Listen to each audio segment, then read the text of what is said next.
চট্টগ্রামের সাংস্কৃতিক ও ক্রীড়া সংগঠন নিউরন স্পোর্টিং ক্লাবের আয়োজনে নিউরন ক্রিকেট টুর্নামেন্ট 2025-এ চ্যাম্পিয়ন হয়েছে আলোর জুটি সংঘ। 28 ফেব্রুয়ারি শুক্রবার উত্তর আগ্রাবাদের সবুজবাগ আবাসিক এলাকা মাঠে অনুষ্ঠিত ফাইনালে এইচপি রাইডার্সকে 7 উইকেটে হারায় তারা। টুর্নামেন্ট ভালো ছিল, আমাদের পারফরমেন্সও ভালো ছিল। আলহামদুলিল্লাহ আমরা ডিজার্ভিং হিসেবে টুর্নামেন্টে চ্যাম্পিয়ন হয়েছি। দোয়া করবেন যাতে সামনে আরও ভালো খেলা আপনাদেরকে দিতে পারি ইনশাল্লাহ। অনুভূতি আসলে আলহামদুলিল্লাহ, আমরা ফার্স্টের দিকে একটু হেলা দিয়ে একটু ঘাবড়াই গেছিলাম। আসলে ওরা রান করছিল, কিন্তু অতটাও রান না যে আমরা করতে পারবো না। আমাদের ব্যাটসম্যান দুইজন বাক ছিল, লুৎফি আর শুভ, ওরা সেরা ব্যাটিং করছে, যার বিদায় আমরা জিতছি আলহামদুলিল্লাহ। যে নিউরন স্পোর্টিং সিটি যে আয়োজনটা করেছে তার জন্য আমি তাদের সবাইকে আন্তরিকভাবে আলো জুটির পক্ষ থেকে আন্তরিকভাবে অভিনন্দন এবং শুভেচ্ছা জানাচ্ছি।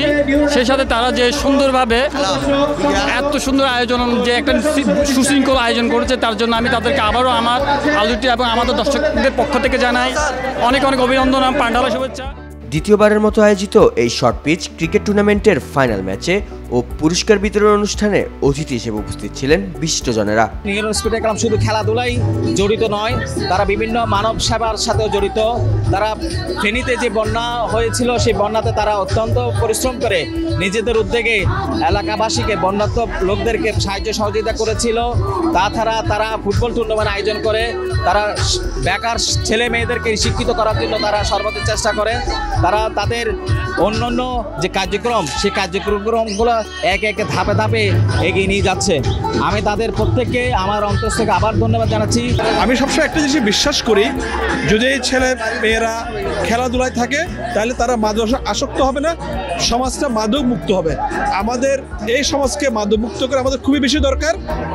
বিশেষ করে আমাদের নেক্সট জেনারেশন যাতে একটা ভালো সমাজ পাই, ভালো পরিবেশ পাই, সেই জন্য খেলাধুলাটা চালা যাওয়া দরকার। এ ধরনের টুর্নামেন্ট তরুণদের খেলাধুলার প্রতি আগ্রহী করে তুলবে, একই সাথে সামাজিক সম্প্রীতি বাড়ানোর পাশাপাশি মাদকসহ নানা অপসংস্কৃতি থেকে দূরে রাখতে সহায়তা করবে বলছেন আয়োজকেরা। আমাদের এই আয়োজনটা প্রায় 1 মাস ব্যাপী।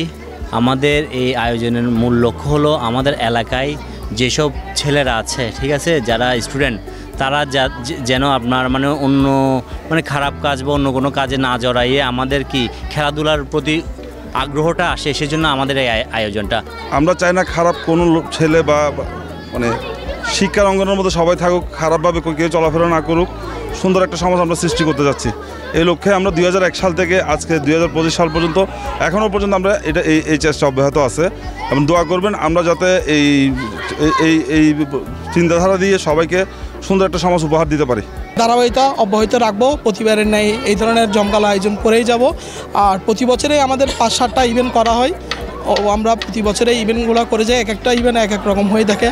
আমরা বিভিন্ন অর্গানাইজেশন প্রোগ্রাম অ্যারেঞ্জ করে থাকি। আপনারা সবাই যদি এভাবে আমাদেরকে সহযোগিতা করেন, ইনশাআল্লাহ এর থেকে বড় বড় প্রোগ্রাম করতে পারবো।